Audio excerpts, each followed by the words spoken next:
Եթերում ազատ լուրերի հիմնական թողարկումն է, ես Արա Աբրահամյանն եմ, բարի երեկո, օրվա իրադարձությունները նախ համարոտ։ Այսօր Ադրբեջանից Հայաստան կուղևորվի նավթամթերքի հերթական խմբականակը հայտնում են ադրբեջանական լրատվամիջոցները, նշելով, որ Հայաստան կուղարկվի 1000 տոննա AI-92 տեսակի բենզին, նույնքան դիզելային վառելիք, նաև 1800 տոննա AI-95 տեսակի բենզին։ Հայաստանի եւ Ադրբեջանի միջև ընթանում են քննարկումներ առևտրային հարաբերությունների զարգացման վերաբերյալ։ Կողմերն արդեն փոխանակել են ապրանքախմբերի նախնական ցանկերը, սակայն գործընթացը դեռ գտնվում է ուսումնասիրության փուլում։ Այս մասին կառավարության նիստից հետո հայտարարել է Փաշինյանը, վարչապետի ճեպազրույցը։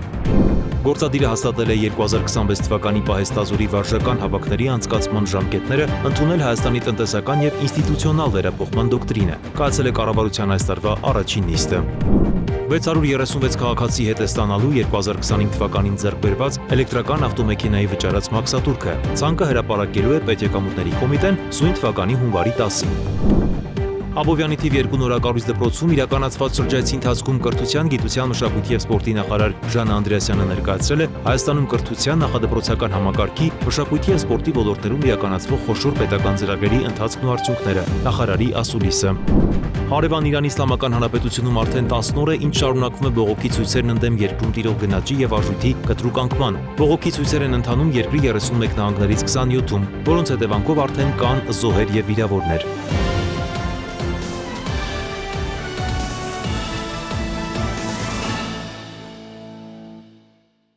Հայաստանյաց առաքելական Սուրբ եկեղեցու բարենորոգման խորհուրդը գումարել է իր առաջին նիստը, որի ընթացքում քննարկվել են եկեղեցու բարենորոգման գործընթացի հիմնական ուղղությունները, կազմակերպչական քայլերը եւ առաջիկա աշխատանքների շրջանակը հիմք ընդունելով հիմնադիր հայտարարությամբ ձևակերպված սկզբունքներ ու նպատակները։ Այդ մասին հայտնել է վարչապետ Փաշինյանը Facebook-ի իր էջում։ Խորհուրդը ողջունել է Շվեյցարիայի հայոց թեմի առաջնորդական տեղապահ Գուսան ծայրագույն վարդապետ Ալճանյանի որոշումը միանալու Հայաստանյաց առաքելական Սուրբ եկեղեցու բարենորոգման հայտարարությանը եւ ճանապարհային քարտեզին։ Նիստում քննարկվել են ճանապարհային քարտեզի անցնցում իրականացման ուղղված գործողությունները եւ կայացվել են անհրաժեշտ որոշումներ, նշված է գրառման մեջ։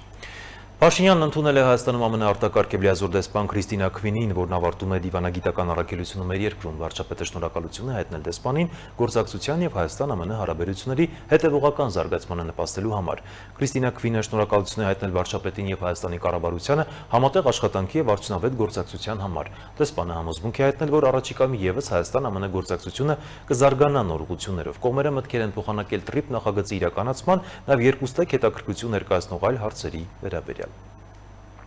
Ձմեռային զորակոչի մեկնարկի կապակցությամբ հունվարի 7-ին Սուրեն Պապիկյանը ԳՇՊետ գեներալ լեյտենանտ Էդվարդ Ասրյանի, Պաշտպանության նախարարի տեղակալ Հրաչյա Սարգսյանի եւ զորակոչի գործընթացում ներգրաված պատասխանատու ստորաբաժանումների ղեկավարների ուղեկցությամբ այցելել է ՊՆ կենտրոնական հավաքակայան։ Պաշտպանության նախարարը շրջել է հավաքակայանում, ծանոթացել զորակոչային հանձնաժողովների աշխատանքներին, զրուցել զորակոչիկների հետ, մաղթելով նրանց բարի եւ անվտանգ ծառայություն։ Պապիկյանին զեկուցել են նախապատրաստական աշխատանքների, զինակոչիկների բժշկական հետազոտության եւ այլ միջոցառումների կատարման վերաբերյալ։ Նախարար Պապիկյանը հանրարարականներ է տվել զորակոչի աշխատանքների ներգրաված ծառայությունների ղեկավարներին գործընթացը պատշաճ անցկացնելու համար։ Facebook-ի իր էջում էլ Սուրեն Պապիկյանը հիշեցրել է, որ նախորդ տարեվերջին ազգային ժողովն ընդունեց օրենք, ըստ որի այսուհետ զորակոչված զինակոչիկները կծառայեն 18 ամիս, այն է կես տարի պակաս, քան նախկինում։ Այսօր Ադրբեջանից Հայաստան կուղևորվի նավթամթերքի հերթական խմբականակը հայտնում են ադրբեջանական լրատվամիջոցները, նշելով, որ Հայաստան կուղարկվի 1000 տոննա AI-92 տեսակի բենզին, նույնքան դիզելային վառելիք, նաև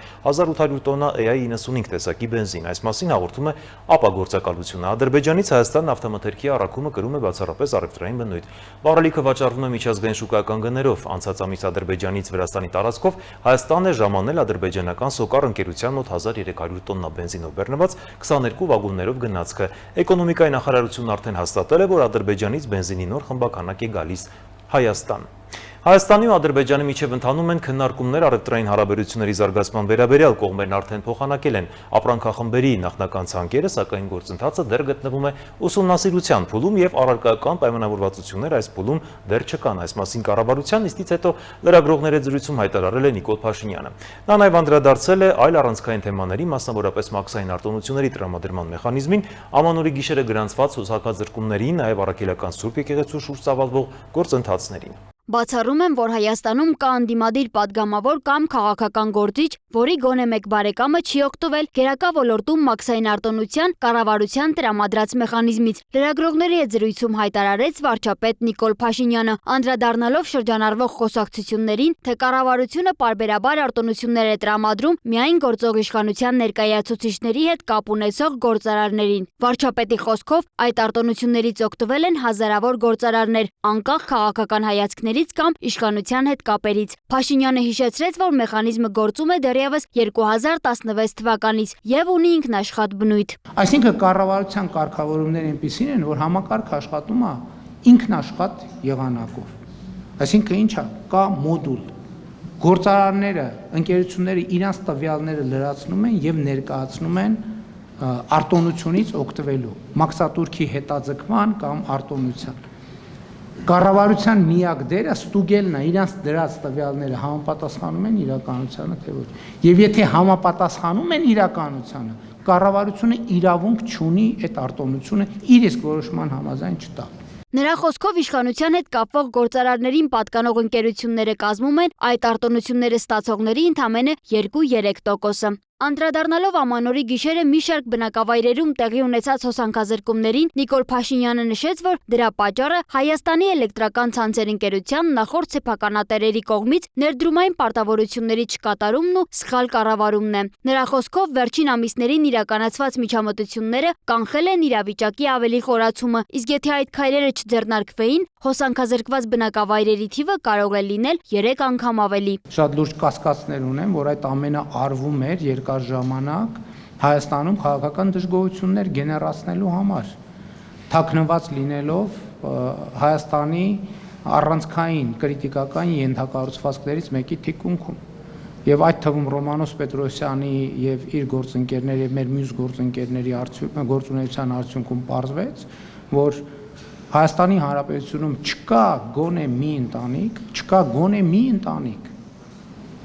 որից այս ընթացքում Հայաստանի էլեկտրական ցանցերը նախորդող շրջանում փող չեն գողացել։ Վարչապետը հավելեց, որ հեցին լիցենզիայից զրկելու որոշումը եղել է արդարացված եւ պաշտպանելի տարբեր իրավական ատյաններում։ Փաշինյանը պարզաբանեց նաեւ վարչապետին սպասարկող ավտոմեքենայի պետհամարանիշերի փոփոխության պատճառը, նշելով, որ նախկին 001 ՅՈՒ համարանիշի վրա գրված հայերեն տառերը որոշ շրջանակում ընկալվում են որպես Սերժ Սարգսյանի անվան սկզբնատառեր։ Մենք կարծում ենք, որ պետական այդ համարանիշը չպետք է որևէ մեկի անվանատառ կրի, այսինքն հիմա ես էլ չպետք է գրեմ ՆՓ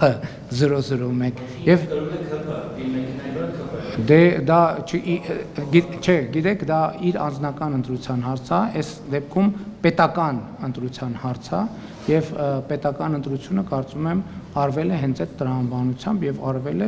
էլի իմ նշած տրամաբանությամբ, որպեսզի արողակարգային նրբությունները ճշգրտորեն պահպանվեն։ Խոսելով հայաստանյաց առաքելական Սուրբ եկեղեցու շուրջ ծավալվող գործընթացների մասին, Նիկոլ Փաշինյանը հայտարարեց, որ ամենայն հայոց կաթողիկոս Գարեգին II-ի հեռացման գործընթացը պետք է լինի անցնցում քրիստոնեական հանդուրժողականությամբ եւ սիրով։ Նա ընդգծեց, որ նպատակն է վերականգնել ժողովրդի եւ եկեղեցու միասնությունը, նշելով, որ եկեղեցին առաջին հերթին ժողովրդի համար է։ Վարչապետը հիշեցրեց, որ ստեղծվել է եկեղեցու բարեկարգման համակարգող խորհուրդ, որն արդեն անցկացրել է իր առաջին նիստը։ Նրա խոսքով գործընթացը չի հանգեցնի ներքին պառակտման, հակառակը մարդկանց ավելի է մոտեցնում եկեղեցուն։ Անդրադառնալով Հայաստանի եւ Ադրբեջանի միջև առևտրաշրջանառության գործընթացին, Փաշինյանը հայտարարեց, որ Հայաստանի եւ Ադրբեջանի միջև ծավալվում են գործընթացներ կապված պոտենցիալ ապրանքների ցանկերի փոխանակման հետ։ Վարչապետը նշեց, որ կողմերը քննարկում են ինչ ապրանքներ կարող են վաճառել եւ ինչ ապրանքների նկատմամբ կա ներմուծման հետաքրքրություն։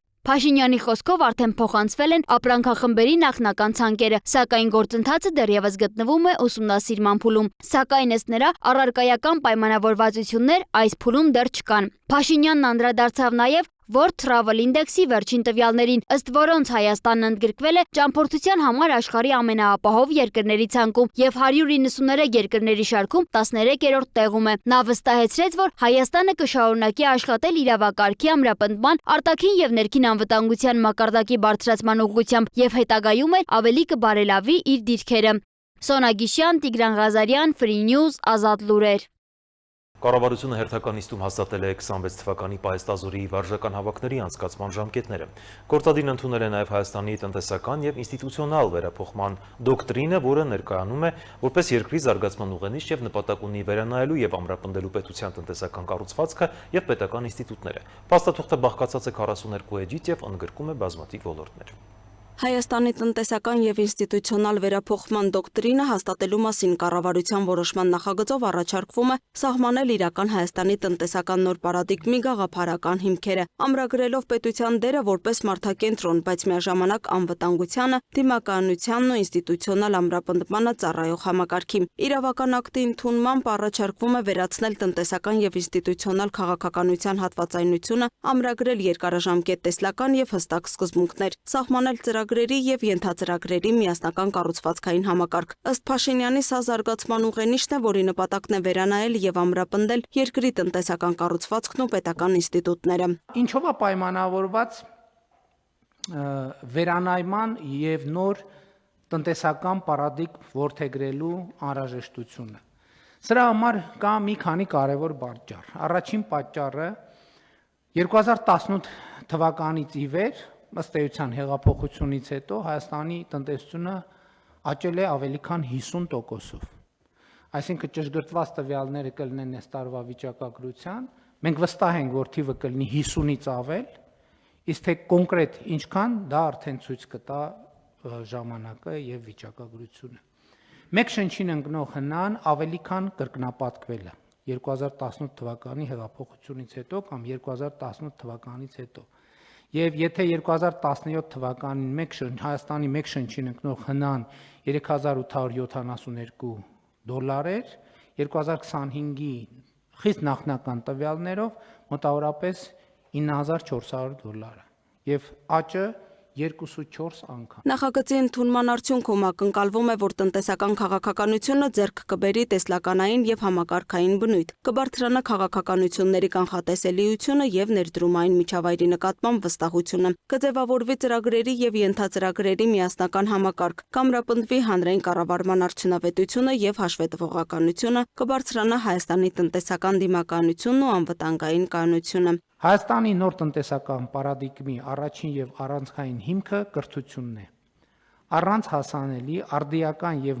մրցունակ կրթական համակարգի եւ կրթությունը որպես ցկյանս ապրելակերպ որդեգրելու բարեփոխումների արդյունավետությունը տուժում է։ Կրթված իր իրավունքներն ու պարտականությունները գիտակցող քաղաքացիները պետության ազատության եւ ժողովրդավարական կենսունակության ամենահուսալի հենարանն են։ Կրթությունն այլևս պարզապես մեկ ճյուղային քաղաքականություն չէ, այլ դոկտրինի առանցքը, որը կանխորոշում է տնտեսական զարգացման ծավալն ու բովանդակությունը, պետական կառավարման արդյունավետությունն ու ճկունությունը, ազգային ինքնության ամրությունը եւ պետականության հարատեվության օրակարգի հաջողությունը։ Եվ հաջորդ մեջբերումը դոկտրինի նպատակը Հայաստանի տնտեսական եւ ինստիտուցիոնալ զարգացման նոր տրամաբանության հաստատումն է, տնտեսությունը դիրքավորելով որպես ինքնիշխանության, անվտանգության եւ երկարաժամկետ կայունության հիմք, որի առանցքում կանգնած է կրթված,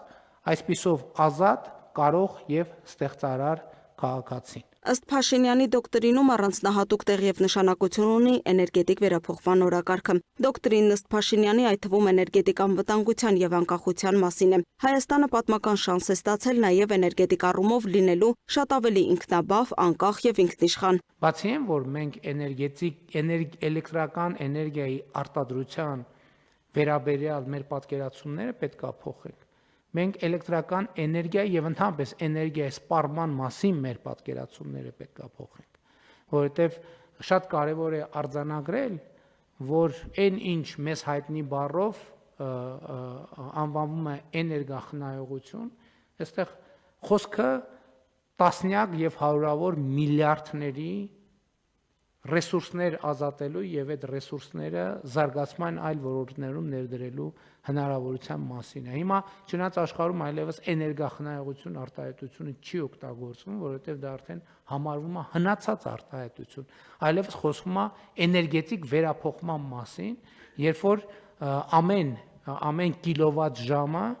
ինքը կոնկրետ հաշվարկի մեջադրված եւ կոնկրետ տրամաբանության մեջադրված։ Մեկ այլ նախագծով էլ առաջարկվում է գործողությունների ծրագիր, որը կսահմանի, թե ինչպես կարելի է Հայաստանի զբոսաշրջային ներուժը վերածել ներքին եւ միջազգայինորեն գրավիչ ու մրցունակ զբոսաշրջության արդյունաբերության։ Ռազմավարական ծրագրով նախատեսված զարգացման 3 հիմնական տեսակներն են, դրանք մշակութայինը, գաստրոն, մասնավորապես խոհանոցը, գինին եւ հայկական բրենդին եւ արկածայինը, ներառյալ ձմեռայինը,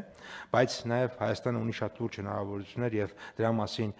եւ ռազմավարական ծրագրում է նշված եւ նաեւ համապատասխան աշխատանքներ իրականացնում ենք ագրո զբոսաշրջության, մայս զբոսաշրջություն, մայսը դա մեծ միջոցառումներ անցկացնելու այդ զբոսաշրջային ուղղության ձևն է,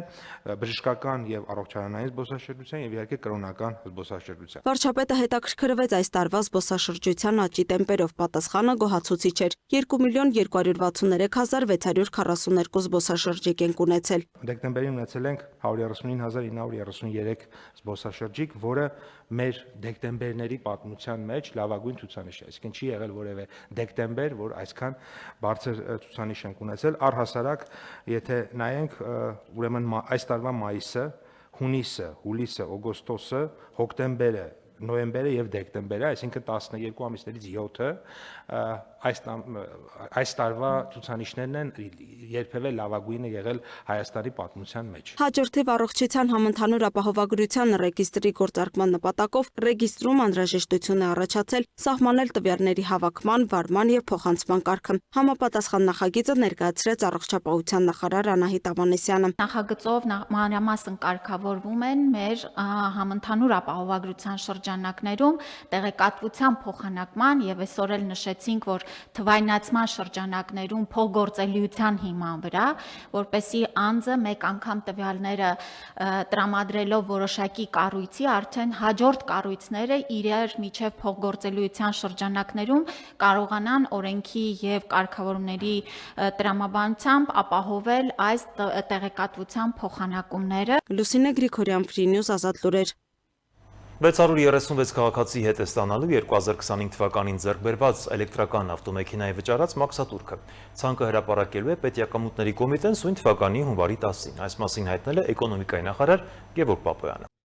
Անվճար քվոտայի հիմքով պայմանավորված Հայաստանի Հանրապետության ավելի քան 636 քաղաքացի հետ կստանա 2025 թվականի ընթացքում ձեռք բերած էլեկտրական ավտոմեքենայի համար վճարած մի քանի միլիոն դրամի հասնող մաքսատուրքը։ Այս մասին հայտնել է էկոնոմիկայի նախարար Գևորգ Պապոյանը սոցցանցի իր էջում հրապարակված տեսանյութում։ Մաքսատուրքերի հետ վերադարձը պայմանավորված է այն հանգամանքով, որ կառավարության դեռևս նախորդ տարվա դեկտեմբերի 12-ի որոշմամբ ավելի քան 15000 էլեկտրամոբիլներ, որոնք ներմուծվելու են Հայաստան, անվճար քվոտա են ստանում։ Հիշեցնեմ, որ անցած տարի մենք էլեկտրական մեքենաների քվոտաները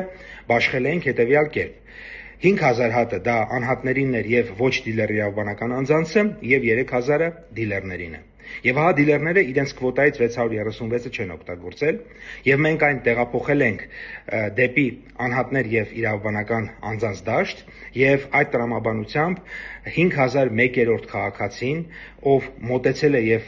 քվոտան ավարտված է եղել եւ ինքը ստիպված վճարել է մաքսատուրք, ինքը հետ կստանա իր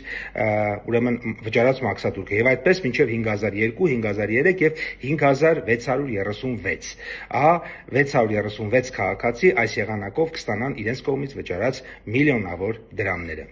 Նշենք, որ ըստ էկոնոմիկայի նախարարի հաղորդած տվյալների 636 էլեկտրամոբիլների մաքսատուրքի հետ վերադարձից օգտվող քաղաքացիների ցանկը ՊԿ հրապարակելու է սույն թվականի հունվարի 10-ին։ Հավելենք, որ 2025 թվականին ԵԱՏՄ անդամ պետությունների կառավարությունների ղեկավարների ձեռք բերած պայմանավորվածության համաձայն 2026 թվականին կառույցի անդամ որոշ պետությունների, որոնց թվում Հայաստանը, Բելարուսը եւ Ղրղստանը, իրենց երկրներ էլեկտրական ավտոմեքենաների ներմուծման դեպքում որոշակի քանակի անհատ եւ կազմակերպությունների արտոնություն է տրվում մաքսատուրքի ազատման տեսքով։ Ծրագրից կարող են օգտվել միայն տվյալ պետություններում մշտապես գրանցված եւ քաղաքացի հանդիսացող անհատներն ու ռեզիդենտ կազմակերպությունները։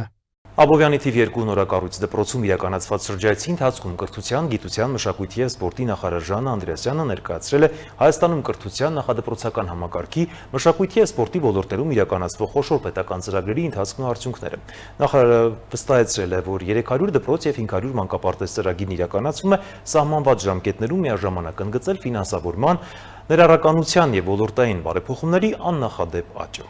Աբովյանի թիվ 2 նորակառույց դպրոցն այն դպրոցներից մեկն է, որը կառուցվել է 300 դպրոց և 500 մանկապարտեզ ծրագրի շրջանակում։ Դպրոցն այս պահին ունի 1600 աշակերտ, այն համալրված է համապատասխան գույքով և տեխնիկայով։ Դպրոցում լաբորատոր պայմանները համապատասխանում են կրթության չափորոշիչներին, իսկ աշակերտները կիրառված փորձի միջոցով ավելի հեշտ են սերտում դասերը։ Կրթության, գիտության, մշակույթի և սպորտի նախարար Ժաննա Անդրեասյանը դպրոցում իրականացրած շրջայցից հետո հայտարարեց, որ Հայաստանում արդեն կառուցվել և վերակառուցվել է ավելի քան 100 դպրոց և 280 մանկապարտեզ ու նախակրթարան։ Նա վստահեցրեց, որ 300 դպրոց և 500 մանկապարտեզ ծրագիրը կավարտվի նախատեսված ժամկետում։ Այն ինչ որ ստացվել է, կարծում եմ մեր երեխաների համար ստեղծում է էապես նոր հնարավորություններ եւ վստահ եմ, որ այստեղ սովորող երեխաները իսկապես ունեն ստեղծագործելու իրենց բոլոր նախասիրությունները զարգացնելու, որակյալ կրթություն ստանալու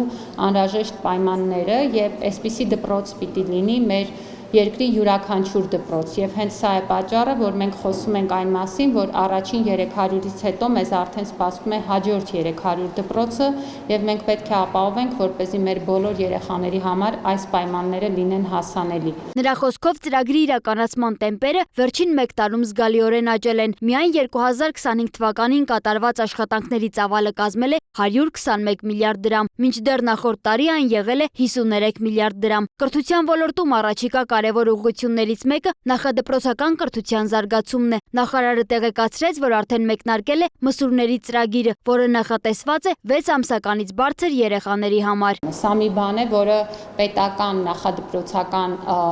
կրթության ոլորտում թերևս խորհրդային ժամանակներից հետո չի եղել։ Եվ այսօր մենք ունենք արդեն Երևանում գործող մանկապարտեզներ, դրանց միանալու են նաև նոր մանկապարտեզներ Հրազդանում, Վանաձորում եւ Գյումրիում, որտեղ գործում են վաղ մանկության տարիքի խմբերը։ Ես ինքս առիթ եմ ունեցել այցելելու եւ տեսել եմ, որ այն աշխատանքը, որ պլանավորել ենք, թե կահավորման, թե վերապատրաստման, թե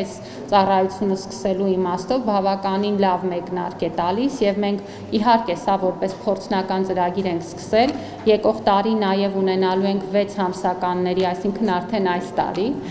6 ամսականների համար նախատեսված ծառայություն 6 ամսականից սկսած եւ ընդհանուր առմամբ մսուրի զարգացումը լինելու է մեր առաջիկա ծրագրերի կարևոր թիրախը։ Նրա խոսքով ծրագրին զուգահեռ իրականացվում է նաև ոչ պետական նախադպրոցական հաստատությունների լիցենզավորում։ Այս պահին գործում է 250 լիցենզավորված հաստատություն, ավելի քան 10,000 երեխա։ Միաժամանակ աճել է ներառականության մակարդակը։ Մանկապարտեզներում այժմ սովորում են կրթության եւ զարգացման առանձնահատուկ պայմանների կարիք ունեցող ավելի քան 1700 երեխա, մինչդեռ ծրագրի մեկնարկին այդ թիվը եղել է ընդամենը 91։ Անդրեասյանը տեղեկացրեց նաև, որ 2024 եւ 2025 թվականներին դպրոցներ են մուտք գործել ավելի քան 4000 նոր ուսուցիչներ, որոնց մեծ մասը մինչև այդ դպրոցում չէր աշխատում։ Այս ուսուցիչների կազմում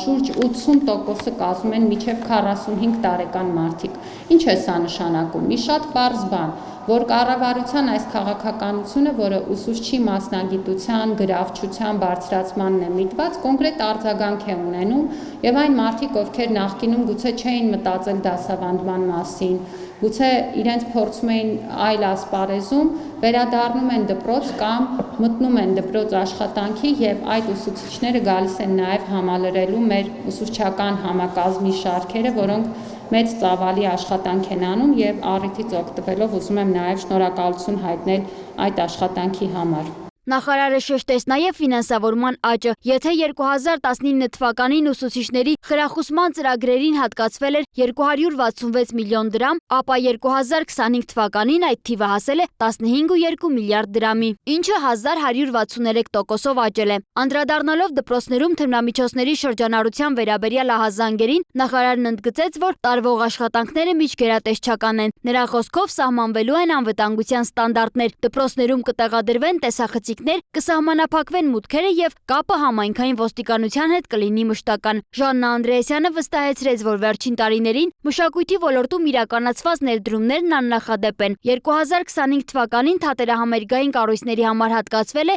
948 միլիոն դրամ կապիտալ ֆինանսավորում, որն ուղղվել է շենքերի նորոգման եւ ժամանակակից լուսային ու ձայնային սարքավորումների ձեռքբերմանը։ Արդյունքում աճել է նաեւ սեփական եկամուտները։ Այստեղ ցուցադրված են թանգարանները, տեսնում եք, որ 22-ին շուրջ 770 միլիոն դրամի մասին ենք խոսում, սեփական եկամուտներ, որոնք թանգարանները կարողացել են իրենք աշխատել այցելությունների միջոցով հիմնականում 2025-ին արդեն մենք խոսում ենք 1 միլիարդ 662 միլիոն դրամի մասին եւ սա նշանակում է, որ ավելի քան կրկնապատկված են։ Տեսնում եք, որ այս տենդենսը ել ավելի նկատելի է թատերահամերգային կառույցների պարագայում, որտեղ պիտի հիշեցնեմ, որ մենք ֆինանսավորման նոր մոդել ենք ներդրել 22-ին 1 միլիարդ 634 միլիոնից մենք այսօր արդեն ունենք իրավիճակ, երբ որ 25-ի արդյունքում խոսում ենք ավելի քան 4 միլիարդ դրամի մասին, որը ելի եմ հիշեցնում մշակութային հաստատությունների սեփական եկամուտներն են։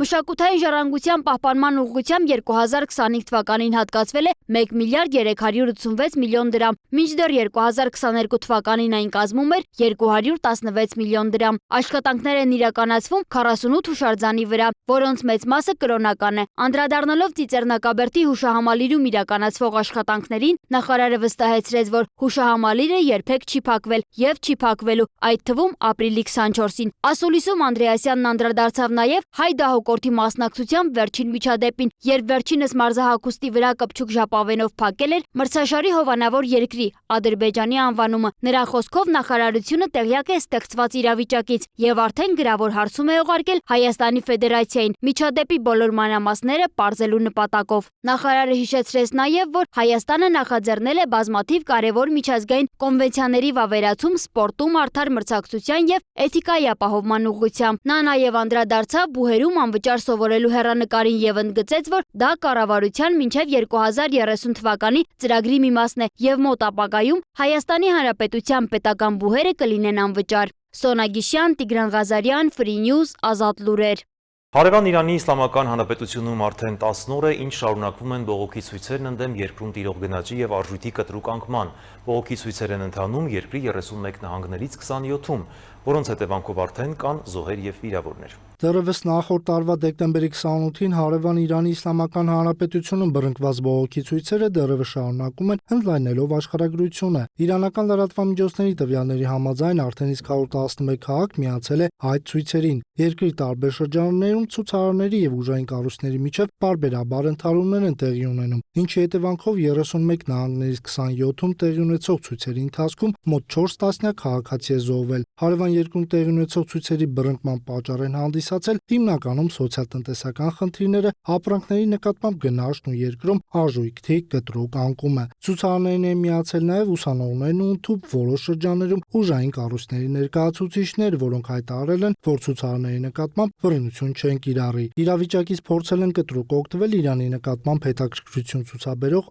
ԱՄՆ-ն ու Իսրայելը, որոնք հայտարարել են, որ անհրաժեշտության դեպքում ցուցարարներին կարող են օգնություն տրամադրել։ Մասնավորապես ԱՄՆ նախագահ Դոնալդ Թրամփը ասել է հետևյալը. Եթե Իրանն իր սովորության համաձայն կրակ բացի եւ դաժանորեն սպանի խաղաղ ցուցարարներին, Միացյալ Նահանգները նրանց կհասնի օգնության։ Մենք զգոն ենք եւ պատրաստ ենք գործողությունների։ Իրանական իշխանությունները ԱՄՆ-ի եւ Իսրայելի այս հայտարարություններին կտրուկ են արձագանքել, ընդգծելով, որ իրենք հասկանում են ինչ է կատարվում կուլիսներում եւ թույլ չեն տա արտաքին միջամտություն երկրի գործերին։ Մասնավորապես Իրանի ազգային անվտանգության գերագույն խորհրդի քարտուղար Արլի Լարիջանին հայտարարել է, որ իրենք տարբերում են, թե ովքեր ինչի համար են դուրս եկել փողոցներ։ Մենք տարբերում ենք բողոքող առևտրականներին վանդալներից, եւ Թրամփը պետք է հասկանա, որ ԱՄՆ-ի միջամտությունը Իրանի ներքին գործերին կապակայունացնի ամբողջ տարածաշրջանը եւ կվնասի ամերիկյան շահերին։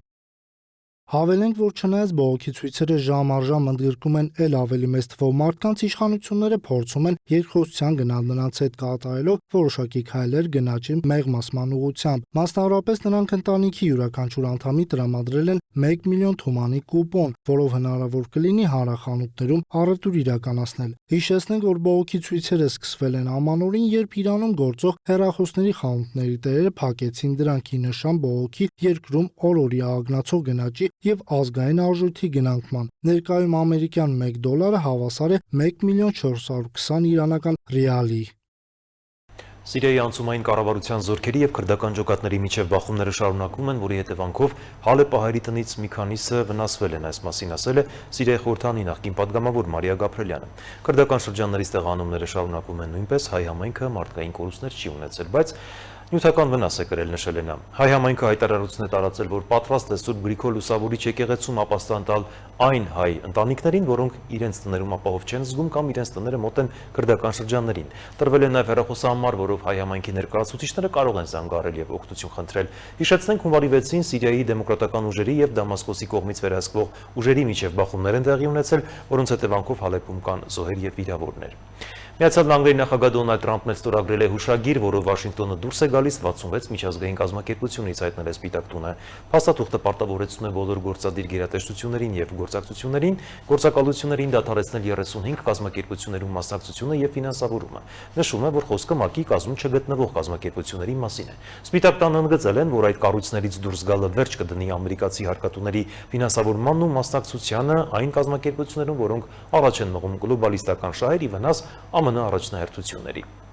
Միաժամանակ Դոնալդ Թրամփը հայտարարել է 27 թվականի ռազմական բյուջեն $1 տրիլիոն մինչև $1.5 տրիլիոն ավելացնելու որոշման մասին։ Սա տասնամյակի ընթացքում պաշտպանական ծախսերի ամենամեծ փոփոխությունն է։ Նա նշել է, այս որոշումն ուղղված է երկրի պաշտպանունակության ամրապնդմանը եւ ժամանակակից զինված ուժերի կառուցմանը։ Սպիտակ տան ղեկավարն ասել է, որ լրացուցիչ միջոցները թույլ կտան կառուցել երազանքի բանակը։ Միջազգային նորությունները տեսաշարով։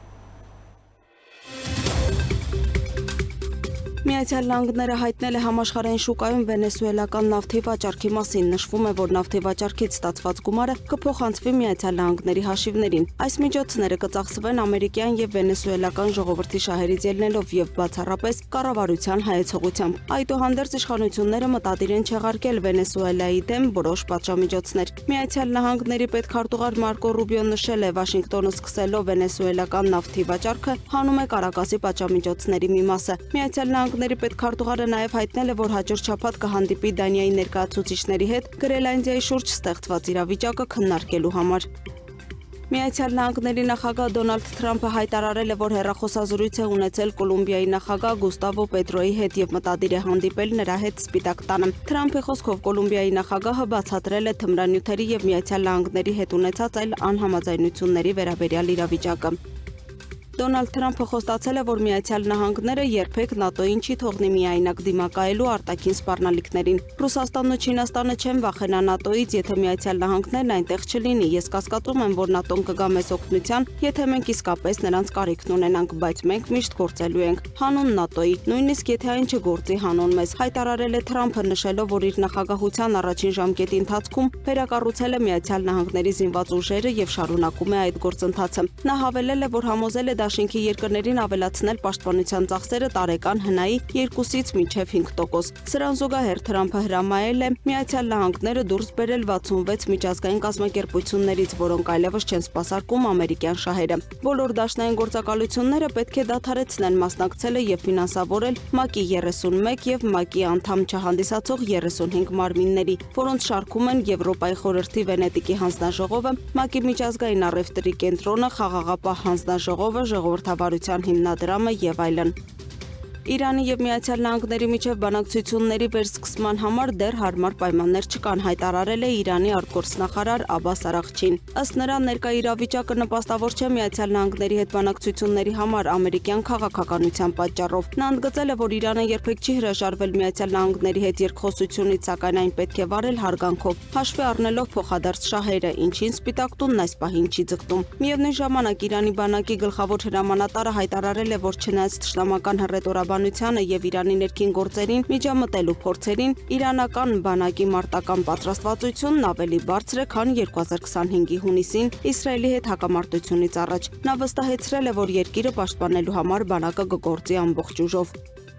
Հալեպում քրդերի գլխավորած սիրիական դեմոկրատական ուժեր կոալիցիայի կողմից իրականացված հրետակոծության հետևանքով զոհված խաղաղ բնակիչների թիվը հասել է 5-ի, 31-ը վիրավորվել։ Հաղորդվում է, որ Սիրիայի քաղաքացիական պաշտպանությունը Հալեպի բախումներից տուժած շրջաններից տարհանել է ավելի քան 3000 խաղաղ բնակիչների։ Այսքան այժմի համար կհանդիպենք։